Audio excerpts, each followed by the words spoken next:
ఓం నమ శివాయ. నా పేరు శృతి. నేను దర్గా నుంచి వచ్చినాను. మేము ఈ గుడి వీడియోస్ లో చూసి ఇన్స్టాలో చూసి వచ్చినాము. ఇక్కడ వస్తే చాలా బాగా అనిపిస్తుంది.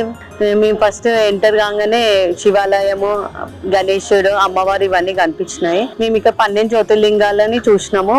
మామూలుగా మేము 1-2 మాత్రమే చూసినాము, కానీ ఇక్కడికి వస్తే 12 ఒకటేసారి చూసినట్టు మాకు అనిపించింది. కాశీలో గానీ ఇంకా వేరే త్రయంబకేశ అక్కడ ఎక్కడ సేమ్ ఉంటాయో ఇక్కడ కూడా అదే సేమ్ లింగాలు ఉన్నవి.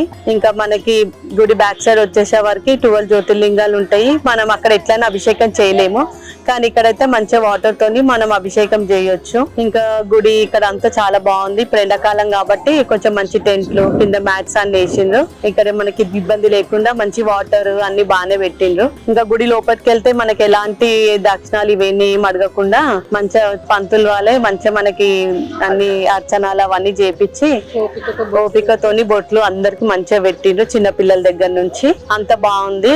వీళ్ళుంటే అందరు రండి, ఇప్పుడు సమ్మర్ హాలిడేస్ కదా, మీకు మంచిగా దర్శనం అవుతుంది అని. 12 జ్యోతిర్లింగాలను ఒకే చోట దర్శించుకునేలా నిర్మించిన శ్రీ పుణ్యలింగేశ్వర స్వామి క్షేత్రాన్ని దర్శించి తరించండి. ఆలయ పూర్తి నిర్మాణంలో భాగంగా ఇటుక, ఇసుక, సిమెంట్, కంకర, గ్రానైట్, ఐరన్ వంటి నిర్మాణ సామాగ్రిని గాని విరాళాల రూపంలో గాని వితరణ చేసి శ్రీ పుణ్యలింగేశ్వరుడి ఆశీస్సులు పొందండి.